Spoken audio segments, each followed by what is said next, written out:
suur rõõm näha meie võrgustikku taas kokku saamas. Pean väga oluliseks alustava õpetaja toetamist. Kui ma kuulsin, et on loodud selline võrgustik või pannakse alus sellisele võrgustikule, kes panustab sellesse, et toetada alustavat õpetajat ja selle aluse panijad olid minu jaoks väga usaldusväärsed ja koos saab alati teha midagi paremini kui üksi, et sellel alustaval õpetajal oleks hea alustada ja hea algusest ka edasi liikuda. Me teadvustame seda ja ka teised õpetajad teadvustavad seda, et meil ongi alustavat õpetajat toetav kool ja see tähendabki, et meil on natuke teised tingimused nendele, kes alustavad. Riigis on ju statistika, et iga 4.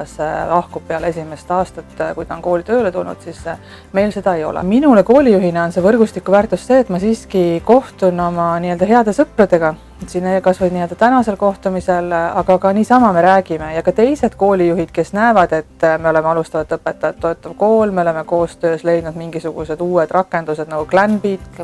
Mõttekaaslaste liit on oluline. Nagu väärtustan seda ja iga kord, kui toimuvad mingid seminarid või arutelud, siis püüan kõike kuuldud, nähtud, kogetud kooli viia.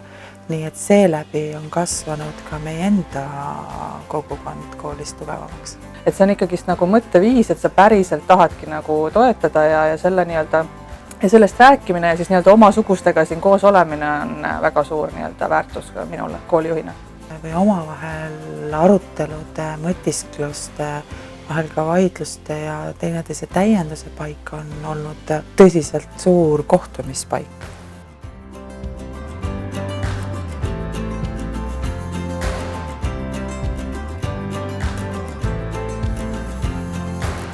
Ma olen saanud väga palju tänu sellele võrgustikule just kuulda seda, kuidas mujal on õpetajad toetatud. Selle aasta selliseks väga suureks plussiks iseenda ja meie kooli jaoks, mida on ikkagi seda välist mentorit, kellesse mul võib-olla algselt nii suurt usku ei olnud, aga praegu ma näen, et sellest on suur tugi nii sellele õpetajale, kes alustab, kui ka tegelikult koolile. Õpetajate juurde tulek kooli ongi ainult läbi mentorite ja tänu mentorite.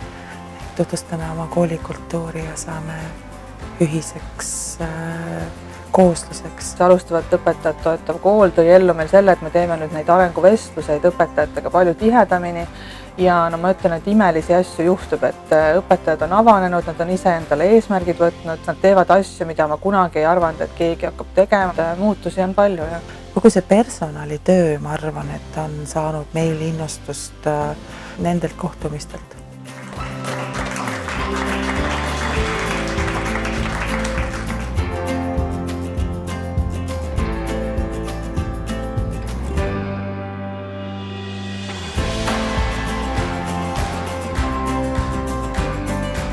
Ise olen ma olnud oma tööelus õpetaja, nii õpetaja nagu koolijuhina selline uju või upu, eks ju. Koolijuhina alguses ei osanud ka sellepärast seda väärtust näha. Ja kui ma tagantjärele mõtlen, siis nendel esimestel alustajatel võis olla ikkagi päris keeruline ja raske, sest mina ise ei osanud näha seda kasu. Sa näed, et sa nagu panustad inimestesse ja nad ei unusta seda ära ja nad tulevad tagasi ja nad on nagu tööl edasi, et see on väga suur asi hariduses praegu. Ma olen küll ise väga palju õppinud ja oma arusaama muutnud sellest, et see ei ole nii, et uju või upu. Nagu täie tõsidusega suhtun sellesse ja näen suure rõõmuga, kui inimene peale esimest aastat ütleb, et minuga on kõik korras, me läheme edasi.